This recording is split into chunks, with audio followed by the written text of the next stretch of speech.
Chapter 7. Grandma Gets the Medicine.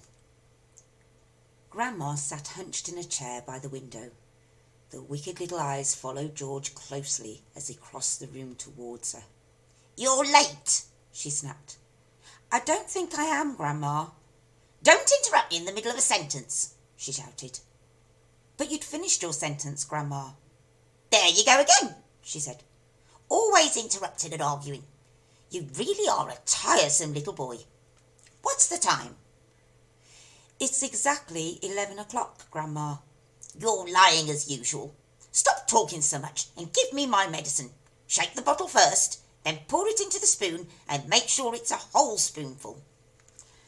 "Are you going to gulp it down in one go?" George asked her, "or will you sip it?" "What I do is none of your business," the old woman said. "Fill the spoon." As George removed the cork and began very slowly to pour the thick brown stuff into the spoon, he couldn't help thinking back upon all the mad and marvellous things that had gone into the making of this crazy stuff. The shaving soap, the hair remover, the dandruff cure, the automatic washing machine powder, the flea powder for dogs, the shoe polish, the black pepper, the horseradish sauce, and all the rest of them, not to mention the powerful animal pills and powders and liquids, and the brown paint. "Open your mouth wide, Grandma," he said, "and I'll pop it in." The old hag opened her small, wrinkled mouth, showing disgusting, pale brown teeth. "Here we go," George cried out. "Swallow it down." He pushed the spoon well into her mouth and tipped the mixture down her throat. Then he stepped back to watch the result. It was worth watching. Grandma yelled, "Ooh!" and her whole body shot up, whoosh, into the air. It was exactly as though someone had pushed an electric wire through the underneath of a chair and switched on the current. Up she went like a jack-in-the-box, and she didn't come down. She stayed there, suspended in mid-air, about 2 feet up, still in a sitting position, but rigid now, frozen, quivering, the eyes bulging, the hair standing straight up on end. "Is something wrong, Grandma?" George asked her politely. "Are you all right?" Suspended up there in space, the old girl was beyond speaking.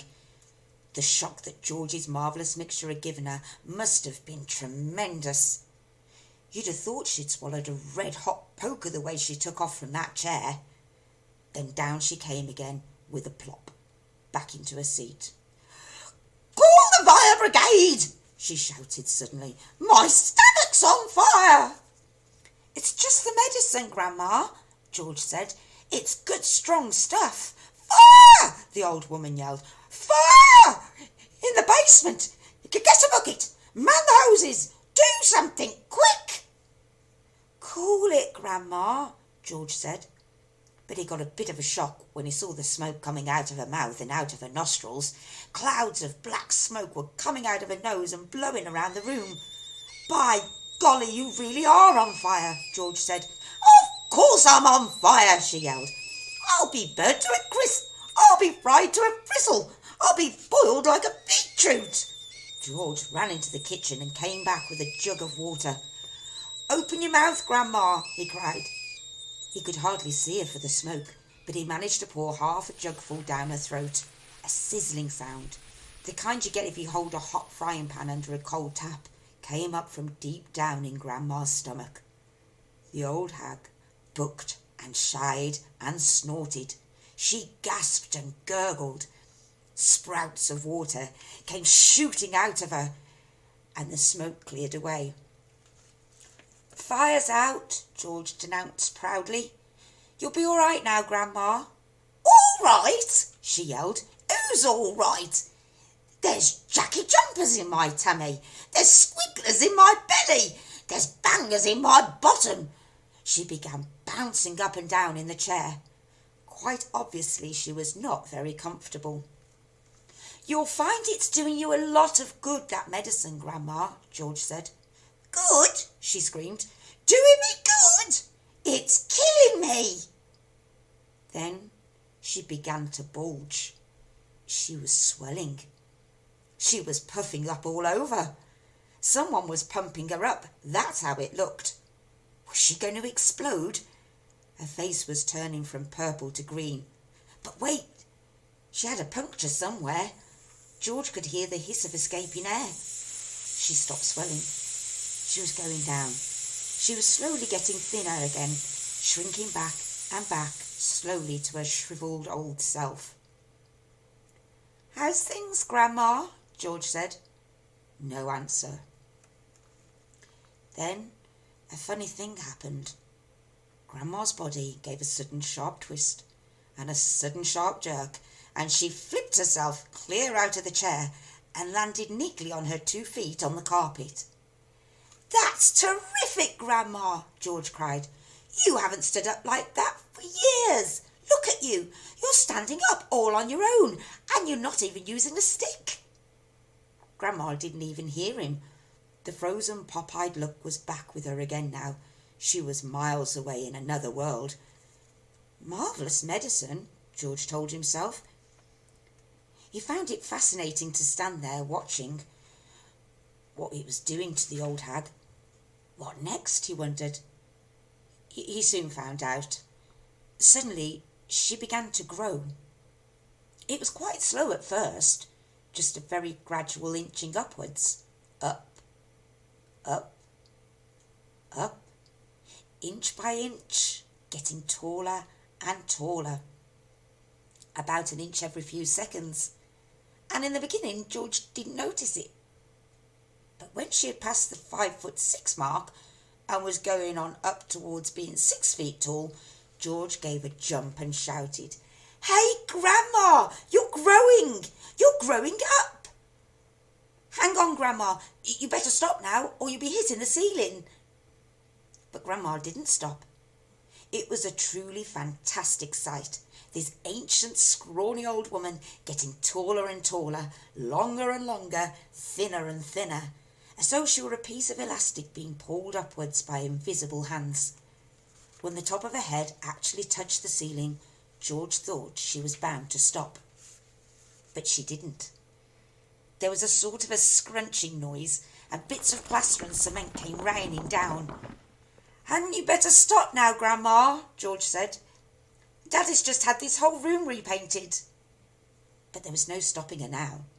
Soon her head and shoulders had completely disappeared through the ceiling, and she was still going. George dashed upstairs to his own bedroom, and there she was, coming up through the floor like a mushroom. "Whoopee!" she shouted, finding her voice at last. "Hallelujah! Here I come!" "Steady on, Grandma," George said. "With a high noddy no and up we go," she shouted. "Just watch me grow." "This is my room," George said. "Look at the mess you're making." "Terrific medicine," she cried. "Give me some more." "She's dotty as a donut," George thought. "Come on, boy, give me some more," she yelled. "Dish it out. I'm slowing down."